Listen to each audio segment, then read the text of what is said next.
जी बच्चों, अब हमने डिस्कस करना है क्वेश्चन नंबर 9।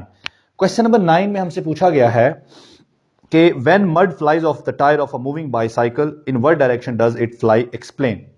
बच्चों, आपको पता है कि टायर जो होता है बाईसाइकिल का टायर, उसके टायर के साथ अगर मड वगैरह लग जाए, ठीक है। अब मड और टायर जो है, ठीक है, मड या मट्टी किस तरह से टायर के साथ लगी रहती है। टायर और मट्टी के दरमियान बच्चों एडहेसिव या कोहेसिव फोर्सेस होती हैं, ऐसी अट्रैक्शन की फोर्सेस जो मड को, मट्टी को टायर के साथ चिमटाए रखती हैं।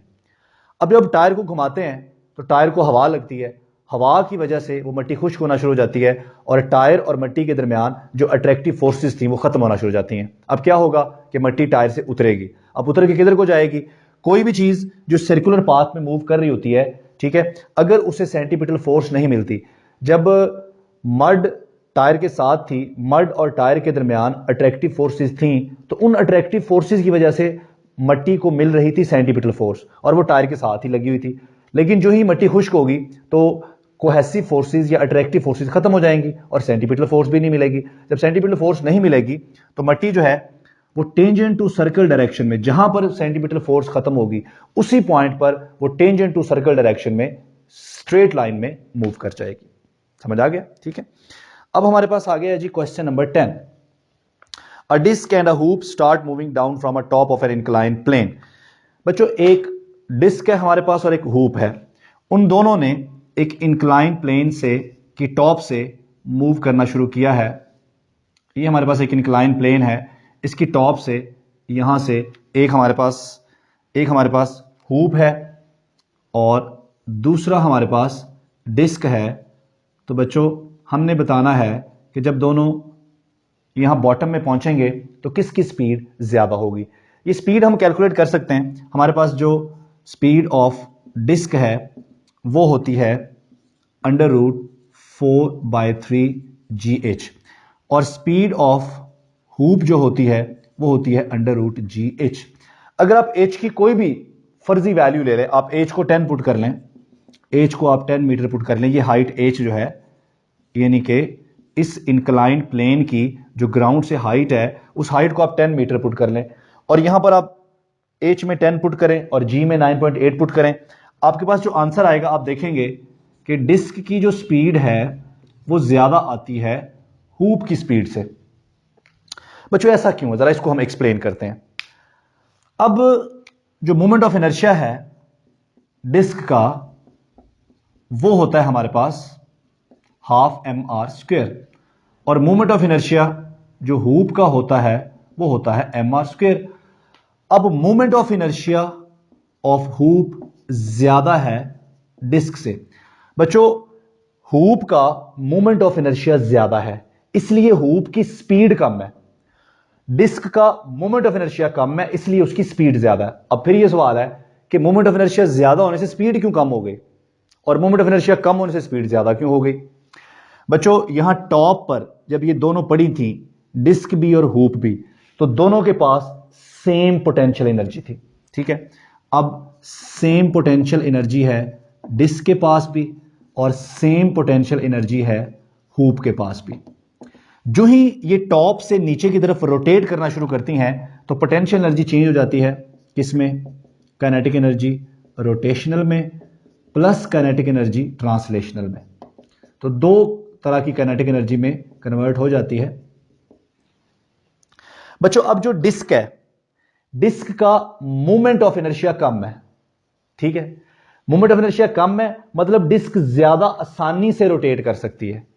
अगर डिस्क आसानी से रोटेट करती है तो डिस्क रोटेशनल में अपनी पोटेंशियल एनर्जी का कम हिस्सा रोटेशन में खर्च करेगी और ज्यादा किस में खर्च करेगी? ट्रांसलेशन में। ठीक है। और जो हुप है, हुप का मोमेंट ऑफ इनर्शिया ज्यादा है, इसलिए हुप अपनी पोटेंशियल एनर्जी का ज्यादा हिस्सा रोटेशन में खर्च कर देगी और ट्रांसलेशन के लिए हुप के पास कम एनर्जी बचेगी। ठीक है। इसलिए हुप के पास चूंकि ट्रांसलेशन के लिए काइनेटिक एनर्जी कम बची है, इसलिए उसकी स्पीड भी कम है और डिस्क के पास ट्रांसलेशन के लिए ज्यादा काइनेटिक एनर्जी बची है, इसलिए डिस्क की स्पीड भी ज्यादा है। तो मोमेंट ऑफ इनर्शिया ज्यादा होने से हुप की पोटेंशियल एनर्जी का ज्यादा हिस्सा रोटेशन पे खर्च हो गया, और पोटेंशियल जो डिस्क है उसका चूंकि मोमेंट ऑफ इनर्शिया कम था, इसलिए उसने रोटेशन पे कम एनर्जी खर्च की, उसने ज्यादा एनर्जी ट्रांसलेशन पे यानी कि आगे जाने में ज्यादा एनर्जी खर्च कर दी। तो यही वजह है कि जब बॉटम पे पहुंचेंगे तो डिस्क की स्पीड जो है वो ज्यादा होगी, ठीक है, और हूप की स्पीड कम होगी। तो आई होप आपको ये क्वेश्चन अच्छे से समझ आया होगा।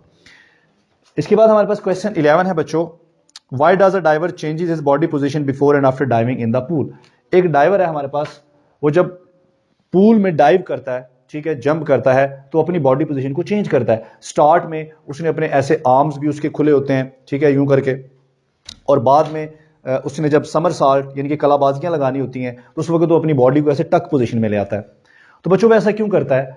अपने एंगुलर मोमेंटम को कंजर्व करने के लिए, क्योंकि हमने पढ़ा है कि एंगुलर मोमेंटम जो है वो कंजर्व करता है, इसलिए L1 is equal to L2 होगा, यानी कि I1 omega 1 is equal to I2 omega 2, क्योंकि L बराबर होता है I ओमेगा के।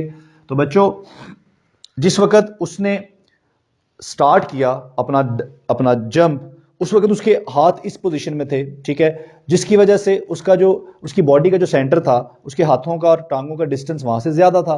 जब डिस्टेंस ज्यादा था तो आपको पता है कि I बराबर होता है mr²। बच्चों R ज्यादा हो जाएगा, जिसकी वजह से मोमेंट ऑफ इनर्शिया ज्यादा हो जाएगा। जब मोमेंट ऑफ इनर्शिया ज्यादा होगा तो एंगुलर स्पीड क्या हो जाएगी? कम, यानी कि इस पोजीशन में वो कलाबाजियां नहीं लगा सकता, वो समर सॉल्ट नहीं लगा सकता। लेकिन जब वो टक पोजीशन में आ जाएगा, अपनी बॉडी को टक पोजीशन में ले आएगा, यानी कि अपने हाथ और अपनी टांगे ऐसे समेट लेगा, यूं इकट्ठी कर लेगा, तो उसकी वजह से R कम हो जाएगा। R कम होगा तो I कम हो जाएगा, और I कम होगा तो एंगुलर स्पीड बढ़ जाएगी। लेकिन I और ओमेगा का प्रोडक्ट क्या रहेगा? कांस्टेंट रहेगा, ठीक है। तो वो अपने एंगुलर मोमेंटम को कंजर्व करने के लिए अपनी बॉडी पोजीशंस को चेंज करता है। बाद हमारे पास क्वेश्चन नंबर 12 है। क्वेश्चन नंबर 12 में बच्चों आपने पिक्चर देख सकते हैं आप बुक के ऊपर, एक बच्चा है जिसके हाथ में डंबल्स हैं और वो एक रिवॉल्विंग चेयर के ऊपर बैठा हुआ है। उसने अपने डंबल्स इस पोजीशन में पकड़े हुए हैं और उसकी चेयर रिवॉल्व कर रही है। वो क्या करता है कि डंबल्स को अपनी बॉडी के पास ले आता है, तो उसकी जो एंगुलर स्पीड है वो बढ़ जाती है। ऐसा क्यों हुआ है बच्चों? शुरू में जब उसने डंबल्स को इस पोजीशन में पकड़ा हुआ था, डंबल्स का जो डिस्टेंस था उसके एक्सिस ऑफ रोटेशन से, ये उसका एक्सिस ऑफ रोटेशन है, यहां डंबल्स हैं, तो डिस्टेंस क्या था?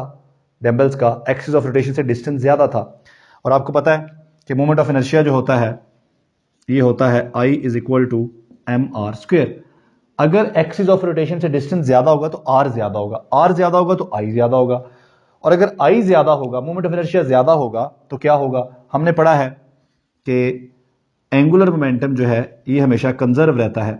इसका मतलब है कि I1 ओमेगा 1 ये बराबर होता है I2 ओमेगा 2 के।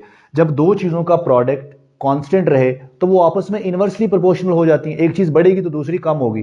तो बच्चों इस पोजीशन में मोमेंट ऑफ इनर्शिया ज्यादा था, angular speed, moment of inertia ज्यादा तो एंगुलर स्पीड कम। लेकिन जब वो डंबल को इस पोजीशन में ले आया तो मोमेंट ऑफ इनर्शिया क्या हो गया? कम। मोमेंट ऑफ इनर्शिया कम हुआ तो एंगुलर स्पीड क्या हो गई? ज्यादा। वो तेजी के साथ रोटेट करना शुरू कर देगा, उसकी एंगुलर स्पीड बढ़ जाएगी। क्लियर हो गया? ठीक है जी। तो हमारे पास लास्ट क्वेश्चन है, हमने बताना है कि कितने जियो स्टेशनरी सैटेलाइट्स, एटलीस्ट कम से कम, ज्यादा जितने मर्जी हो, कम से कम कितने जियो स्टेशनरी सैटेलाइट्स हैं जिनकी मदद से हम पूरी अर्थ को कवर कर सकते हैं। तो बच्चों अर्थ जो है उसको कवर करने के लिए, अर्थ का जो, अगर हम इसकी एंगुलर टोटल देखें पोजीशन, तो कितने एंगल बनते हैं जी? टोटल 360 डिग्री, ठीक है। तो एक जो सैटेलाइट है वो कम से कम 120 डिग्री लैटिट्यूड में कवर कर सकता है। तो 120 डिग्री 360 बनाने के लिए हमें कितने चाहिए होंगे? 120 डिग्री हमें चाहिए होंगे, ठीक है जी।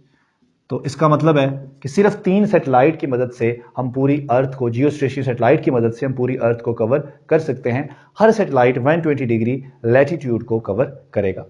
तो आई होप आपको क्वेश्चन समझ आए होंगे बच्चों। अगर नहीं भी समझ आए तो आप कमेंट कर सकते हैं, जो भी आपके ज़हन में सवाल है। थैंक यू, अल्लाह हाफ़िज़।